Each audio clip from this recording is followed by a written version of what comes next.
My best friend has been missing for 4 years. I just started receiving some horrifying messages. There was always something strange about my best friend Noah. I remember my teacher sat us together on our first day, and he said to me, "I like you, Peregrine. Let's be friends." I thought this would just be a normal friendship, but I never could have guessed the horrifying reality this would lead to. Over the next few years, we stayed extremely close, and as we grew up, he became extremely good looking. I remember we were often followed around at school, and sometimes even on the weekends by a group of flighty girls who would giggle and whisper behind their hands about Noah. He became extremely popular in high school, and took me along for the ride. Everyone was desperate to be his friend, but he only ever seemed to have time for me. I thought his life was perfect, but just like anyone, Noah has secrets that I didn't know about. Noah's mother was just 18 years old when she gave birth to her only son. 4 years later, she died of a substance overdose, which was speculated, but not confirmed, to be deliberate. His father had been heartbroken, but in his mind, his wife's death was Noah's fault. It became something of a hobby of his to polish off an entire bottle of whiskey a couple of times a week, and subsequently knock 7 shades of shit out of his son, just so he'd never forget his mother died because of him. Naturally, years of this kind of treatment took a mental toll on Noah, though nobody else would ever know it. On the nights that his father drank, Noah would come to my house, bashed up and bloodied, and cry in my arms until he fell asleep. Over the years, I begged him several times to tell someone, or to let me tell them, terrified of what his father would do to him if he was ever found out. Noah refused to go to any kind of authority, and swore me into silence about it as well. We were 18 years old when Noah vanished without a trace. I saw him on a Saturday night. We were at a party and sharing a joint on a bench in the host's backyard. Very casually, he told me he was going away for a bit in the morning. I assumed he meant the holiday, and had told him I hoped he had fun. He'd laughed there,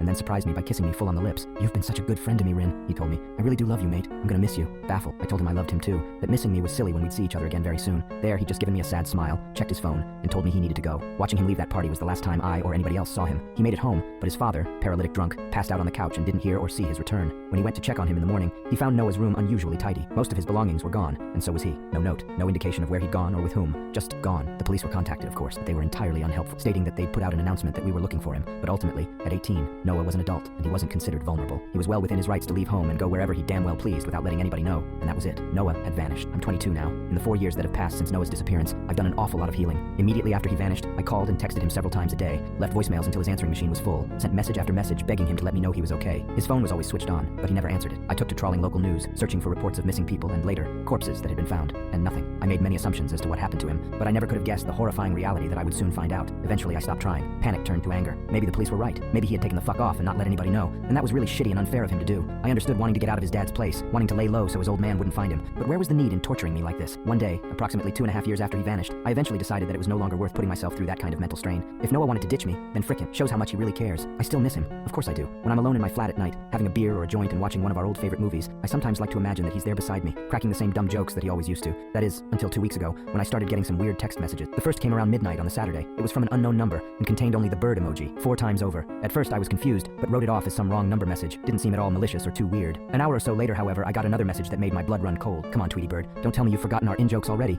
Noah, ever pleased by my aviary first name, always used to jokingly call me Tweety Bird when we were kids, and it had stuck as an affectionate nickname ever since. A string of bird emoji had become his way of getting my attention via text. Shaken, I replied very quickly saying, "I don't know who the hell this is, but that's not effing funny." I sat there for a few minutes staring at my phone screen until I saw another notification which made my heart drop. The text read, "What do you mean you don't know who it is? It's Silas, you tosspot. I'm sorry for vanishing, I can explain everything." This was sick. Someone was playing some sort of disgusting prank on me. I furiously replied, saying I was going to block the number, but was immediately met with another response. This time it wasn't a text, it was a voice note, a voice that I'd recognize from anywhere. "Now do you believe it's me?" It was Noah. I immediately tried to call the number, but it was rejected after 2 rings, and I received a new text. "Can't answer calls RN. I can explain everything, but not over text. Need to meet you face to face. Weird stuff happening past 4 years. We'll meet you at Old Library on 31st at 11 p.m. I told him I'd be there no matter what. I'm really scared and confused about all of this. I know I said I'd go to the meeting, but I honestly don't know if I should. The voice message was definitely Noah, and the text mannerisms match his, but something feels very wrong about all of this.